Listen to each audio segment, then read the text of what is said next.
Hey everyone, Amina Marzano here at Medicare Insiders. Today I have some frequently asked questions for you regarding the $35 insulin cost cap moving into 2023, so stay tuned.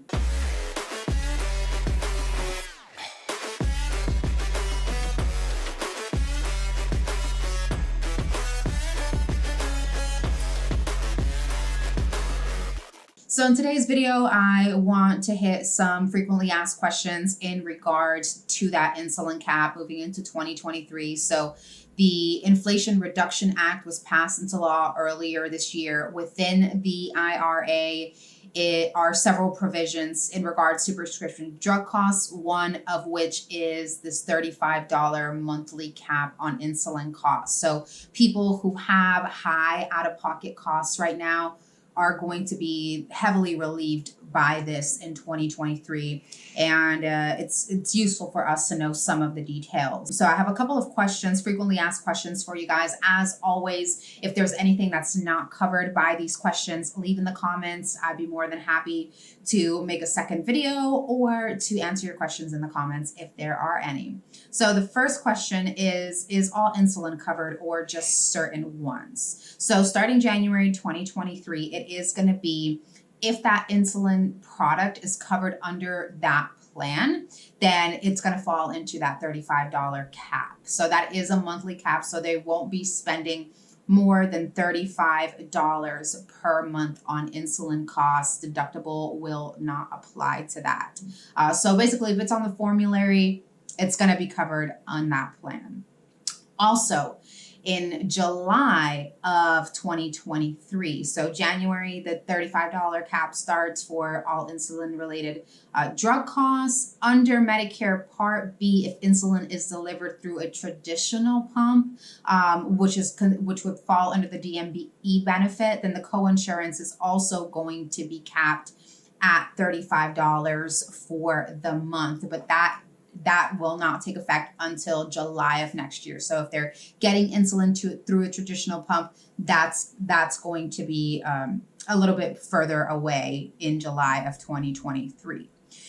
Does the cap apply across all stages of PDP coverage? The answer to that is yes, it does apply through all stages. And like I just mentioned, the deductible will not apply for those insulin products. Does the cap apply to those with partial extra help? So yes, it's going to apply to everyone who has Part D. So people who have the full extra help benefits already have a lower cost sharing when it comes to insulin related products. They will maintain those low cost sharing amounts, but people who have partial extra help will also be part of this $35 insulin cap. The next question is, does the cap apply both at preferred and non-preferred pharmacies under the PDP plan? The answer to that is yes, it does.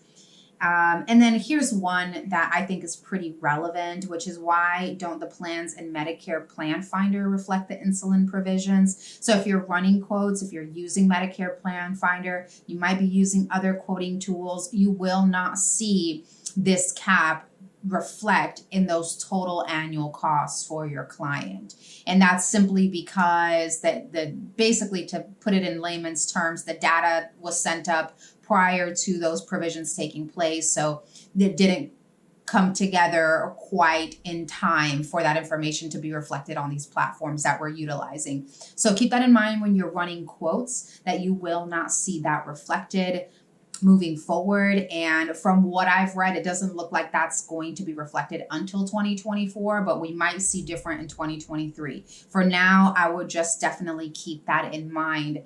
If you are quoting any kind of insulin products, that you will not see those costs reflected on the platforms that you're using, most likely, unless there's other platforms that will be implementing that in 2023. So stay close to that. Stay tuned for more information on that.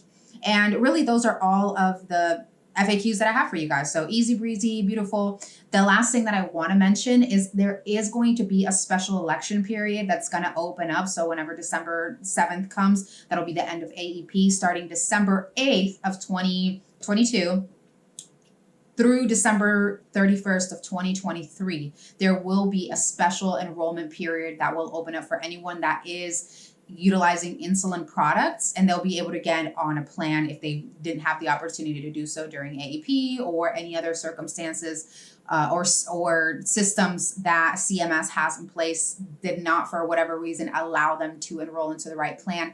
They will have that special enrollment period open for the remainder of the 2023 calendar year to make a change, and that's limited to one change. And of course, those true out-of-pocket costs will carry over from their current plan when they make that change. So that's another thing that I wanted to throw out there. I think this is great news for people who are experiencing those high out-of-pocket costs on insulin. It's going to bring their monthly costs way down, and we're going to have ample time to get people on the right plan moving forward to 2023. So this is good news all around. Hope that it was helpful, useful to you guys. As I mentioned at the beginning of the video, any further questions, anything that you guys want me to expand on, please leave me a comment and I'd be happy to. Otherwise, like, comment, share, subscribe, join our Facebook group, Medicare Insiders, and I will see you guys next time.